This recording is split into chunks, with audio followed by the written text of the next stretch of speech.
Shalom Bapak Ibu Saudara yang dikasihi oleh Tuhan Yesus Kristus.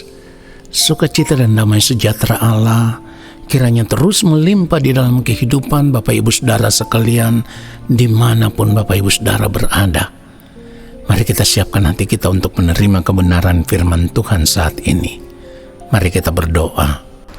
Yang mulia Allah Bapa kami yang ada di dalam kerajaan sorga, saat ini kami kembali mau duduk diam mendengarkan kebenaran firman-Mu.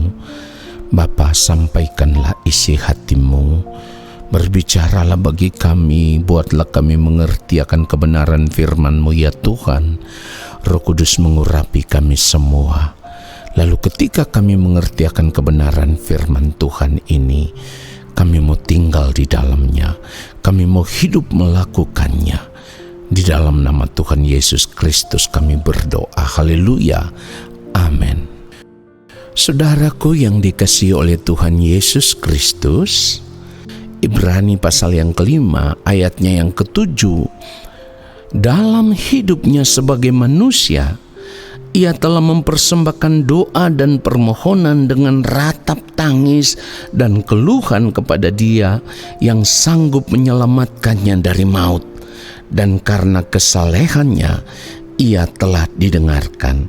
Saudaraku yang dikasihi oleh Tuhan Yesus Kristus, kalau kita mau belajar kebenaran firman Tuhan secara benar, secara lengkap, secara utuh, maka kita akan menemukan bahwa dari kehidupan Tuhan Yesus, ketika Tuhan Yesus hidup sebagai manusia, kita bisa menangkap ada satu kegentaran di dalam hidup Tuhan Yesus terhadap Allah Bapa di sorga. Nah saudaraku, hal ini bisa kita lihat dari pergumulan hidup Tuhan Yesus ketika ia hidup sebagai manusia, sama seperti saudara dan saya. Saudaraku, hal itulah yang firman Tuhan gambarkan dari apa yang sudah kita baca tadi. Mari kita lihat sekali lagi.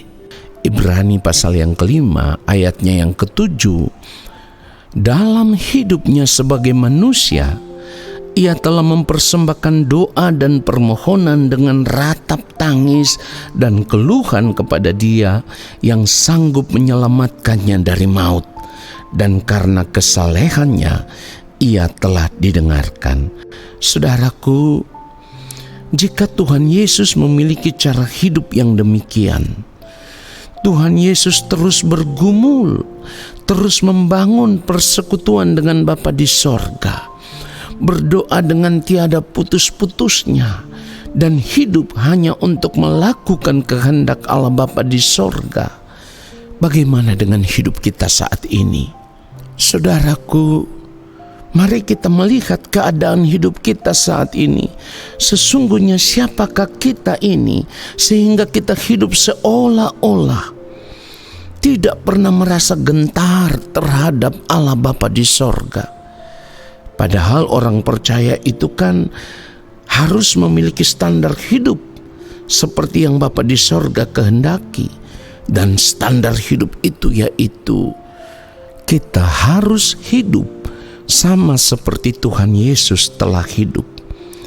Di dalam 1 Petrus 1 ayat 17 firman Tuhan katakan begini, dan jika kamu menyebutnya Bapa, yaitu Dia yang tanpa memandang muka menghakimi semua orang menurut perbuatannya, maka hendaklah kamu hidup dalam ketakutan selama kamu menumpang di dunia ini.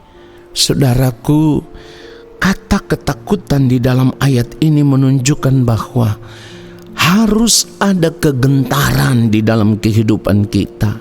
Harus ada rasa gentar kepada Bapa di sorga. Nah, oleh sebab itu saudaraku, kita harus menyadari bahwa ketika kita memilih percaya kepada Allah di dalam Tuhan Yesus Kristus, maka kita harus menyadari bahwa sebenarnya kita itu sudah mati.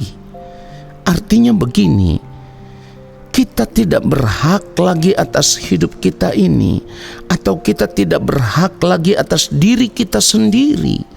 Saat kita tahu bahwa hidup kita telah ditebus, ya. Dan seperti yang firman Tuhan katakan, kamu sudah dibeli dengan harga yang lunas dibayar. Sebenarnya kita sudah mati, saudaraku. 1 Korintus 6 ayat 20, firman Tuhan katakan, sebab kamu telah dibeli dan harganya telah lunas dibayar. Karena itu muliakanlah Allah dengan tubuhmu. Nah saudara, kalau dikatakan muliakanlah Allah dengan tubuhmu, artinya seluruh gerak kehidupan kita ini harus tetap ada dalam standar kesucian, dalam standar kekudusan Allah Bapa di sorga. Saudaraku, tentu untuk mencapai standar hidup seperti ini, kita harus berjuang untuk hidup benar. Benar di dalam sikap, benar di dalam perkataan, benar di dalam tindakan, benar di dalam perbuatan. Kita harus berjuang supaya tidak berbuat dosa lagi dengan cara apapun. Ya, tidak berbuat dosa lagi dengan cara apapun.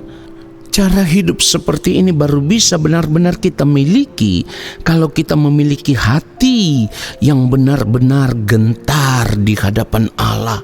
Dan tentu ini tidak mudah, saudaraku. Tidak mudah untuk diaplikasikan di dalam kehidupan kita kalau kita masih membiarkan diri kita terikat dengan berbagai kesenangan diri. Oleh sebab itu sebelumnya sudah saya katakan, untuk mencapainya kita memerlukan perjuangan. Ingat, memilih Yesus berarti kita telah mati. Dan itu artinya dalam setiap langkah kehidupan ini kita harus berusaha untuk hidup mengenakan pikiran dan perasaan Kristus. Ketika kita bersedia untuk hidup mengenakan pikiran dan perasaan Kristus, barulah kita bisa hidup memuliakan Allah Bapa di sorga.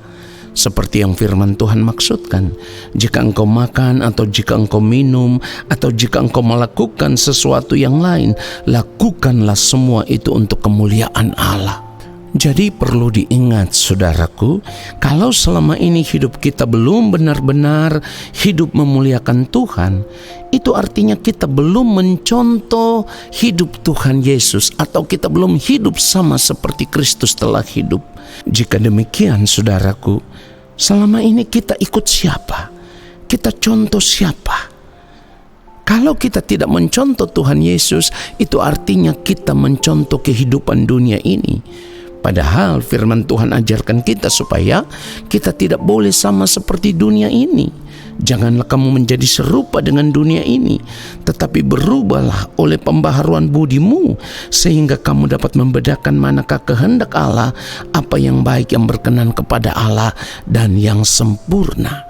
Nah saudara yang dikasihi oleh Tuhan Yesus Kristus, kita harus berubah. Sebab jika kita tidak berubah, maka hidup kita tidak mungkin berkenan kepada Bapa di sorga.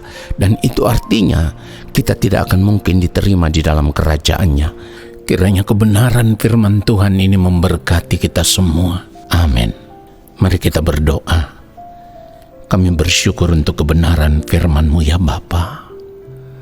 Biarlah di sepanjang sisa umur hidup kami mau memilih untuk hidup di dalam ketaatan, sama seperti yang mulia Tuhan Yesus Kristus taat dan hidup melakukan apa yang menjadi kehendak Bapa. Kami mau memilih untuk hidup taat sama seperti Kristus dan hanya hidup untuk melakukan kehendak-Mu ya Allah. Terima kasih Bapa di sorga. Roh Kudus Tuhan yang akan terus menuntun kami. Lalu apapun yang kami lakukan di sepanjang sisa umur hidup kami, semuanya sesuai dengan kehendak Bapa, agar kehidupan kami berkenan di hadapan Bapa. Di dalam nama Tuhan Yesus Kristus, kami berdoa dan bersyukur. Haleluya. Amin.